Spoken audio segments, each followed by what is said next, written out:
So what's going on, YouTube? Welcome back to the channel. Look who is here today. Yo, what's up? Yo guys, so Mikey P had a good idea. He said, Joe, why don't you unbolt the E-Track system and move it over to where it's under your tires? And I was like, that's a good idea. So that's what we're gonna do today, guys. So be sure to like and subscribe to the channel and let's get into it. So just so you guys can see, so they have screws kind of just everywhere.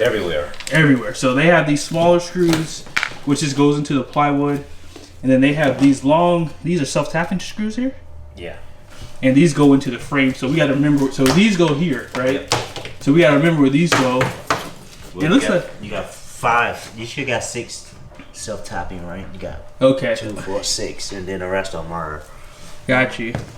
You got 2 there. I got 2 here. Okay. Is that what? How many inches is that, you think? Where? Actually, I got my tape measure. Let's just measure real quick. We got the 16 inches. Yeah, so the frame, so the way they have these self-tapping screws is about 16 inches. We'll just keep following that.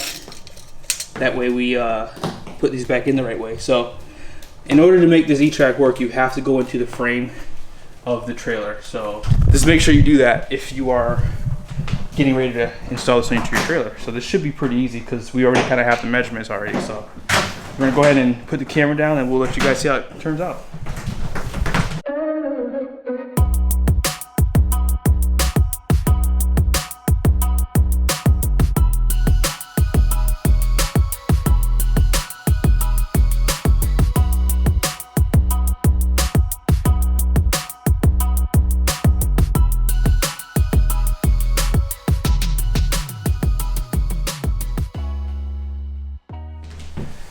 Alright, so as you guys can see, we got tracked off. It's pretty easy.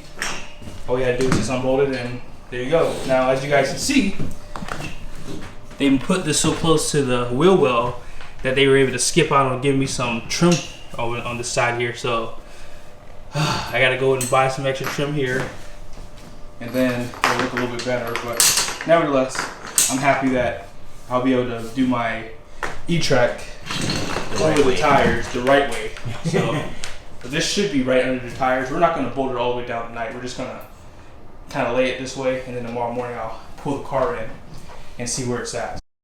This is going to cost me probably another 20 bucks because I got to get some trim pieces, and obviously I got to buy Mikey P a nice steak here too to help me out.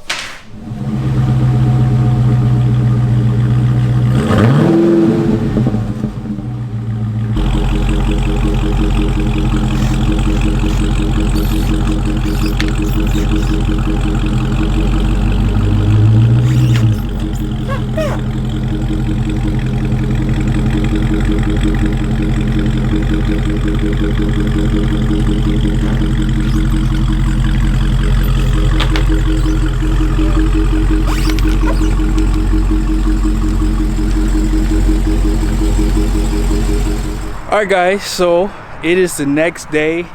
Mikey P and I worked diligently last night and got the E-Track system all done. Man, I tell you, it's good to have great friends. Mikey P pretty much stopped what he was doing, came by, helped me pull up all of these E-Tracks on the ground here. You would think that it's pretty easy, but as you guys know, some of these screws go into the frame of the trailer, like these bigger heads right here. These bigger heads go into the frame, and then these smaller ones just go into the plywood. So we kept pretty much majority of them, but I will say it was really hard getting these things. These are self-tapping screws, and we had some issues getting them back through the frame again. I don't know why, but they just would not go through. But nevertheless, we got it done, and I've already used the E-Track system with my new straps. These are going to be the Erickson straps. These go over the tires. I love this so much more than what I was doing. I was going over my control arms under the car. I just did not like doing that way, especially when your car shifts. I feel like it's just, I don't like putting that kind of stress on the suspension. So what I did was I bought these straps, these blue straps, to go over the tires. So much better. They also give you these Chocks. They're called E-Chocks. These are also through Erickson too. And like I said, it worked out really good. The only bad thing about these Chocks my car sits extremely low. I did the stupid thing of lowering my car, which was already pretty low, but I still like the way it looks, so I would have done it over and over again. But like I said, we're gonna go ahead. I have my wife today. We're gonna pull the car in. Now let me show you the ramps that I have too. Before I show you the ramps, let me just show you what we did. As you guys know, when I bought the trailer from the factory, they just installed the E-Track system just pretty much in the trailer. So as you guys can see, they didn't have to put a trim piece here because the E-Track system was pretty much over here. And so I called the manufacturer. Hopefully they'll be able to provide me with some of this trim piece so I can cover all these bad looking seams on here. And we moved this over probably about, what was that? About what, 5 inches, 6 inches? And so these are pretty much directly under my tires now. That's really the only reason why I did this, was so I can just put all that stress on the tire to hold the car down. I mean, I like that so much better. It's not easier, if I can be completely honest with you guys, it's not easier, but it definitely does help to know that the car is strapped down perfectly, because like I said, putting it over the suspension parts, you could hit a brake line, you could put stress on your exhaust hangers. I just didn't like it that way. So like I said, this is so much better. It comes with 4 straps. I'll show you guys what I bought. Here are the ramps. These are the race ramps I got online. Now these are the second ones that I purchased.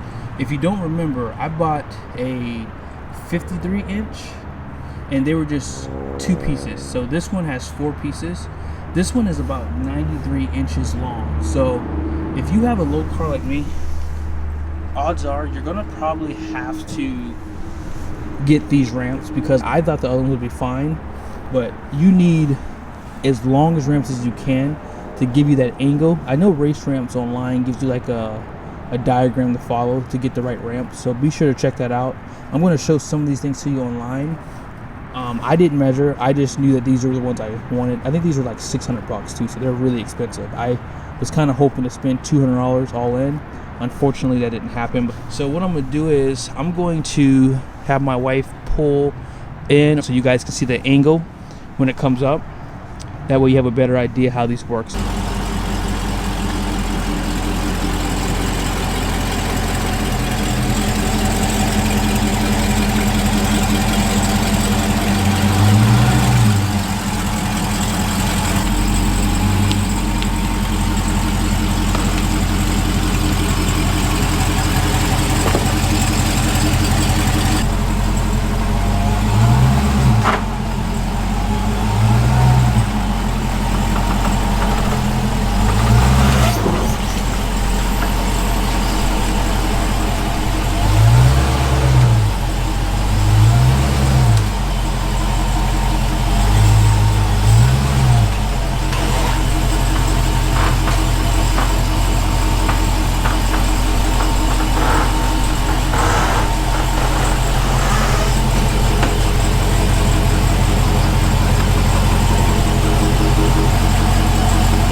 So here's the strap all broken out.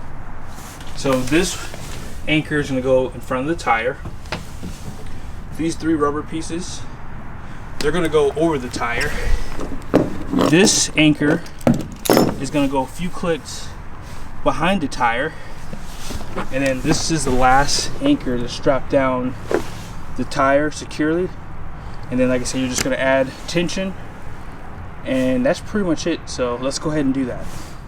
So this side is secure. So let me just walk through this really quickly. So you have 3 places that you have to mount the E-Track. You have one here. You also have one in front of the tire.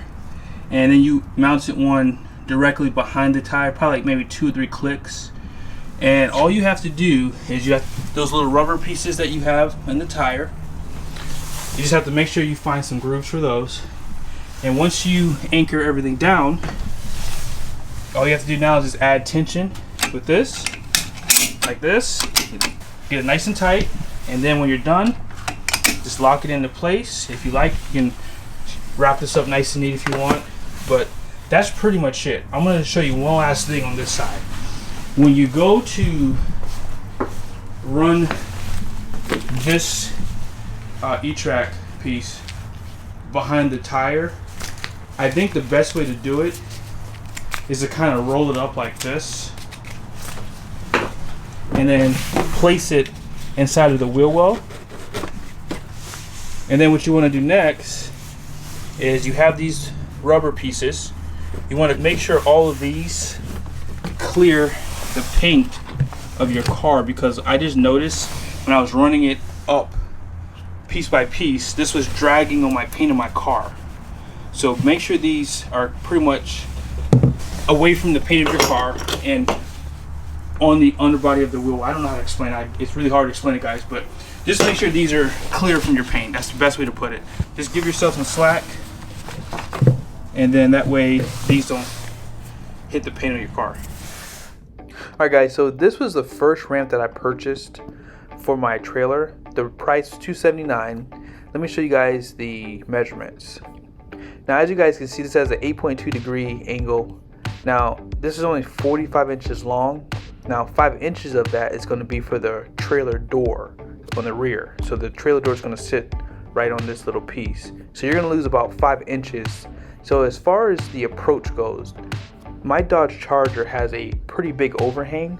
So before my tires can actually hit the ramp to allow my car to be lifted up to clear the door, this ramp wouldn't work because it wasn't long enough. All right, so let me show you guys the ramp I have now. Be sure to take note of the part number for these. Now let me show you the measurements for this one. This one is 95 inches long. It is going to be two pieces.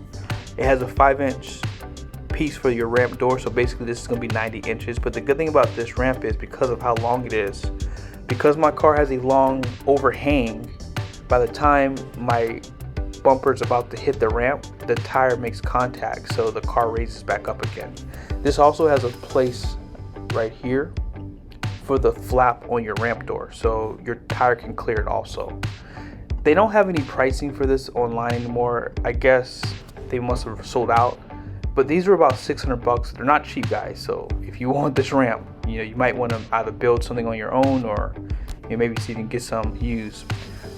All right guys, so these are going to be the Erickson straps. They come with the Chocks. It was $170. I was able to get these for free because I use my American Express points. But they do have a 1,100 pound capacity, but let me show you something down here really quickly.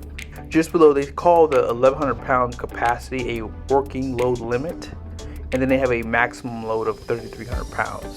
So just be sure to do some research, make sure you get the right straps for your setup, and let's get back to the video. And there you have it, guys. So all the straps are nice and secure. Just check to make sure that the straps are all the way down like this. Make sure they're nice and secure so that way they don't come undone. And just kind of like tap on it too. Just it's nice and tight there. I already checked the back ones, so they're pretty much nice, tight. They look great. And I think this is a better option than putting it over your suspension parts, potentially severing a brake line if the car shifts inside the trailer. But again, thank you guys so much for your support for this channel. Be sure to like and subscribe, and I'll see you in the next video.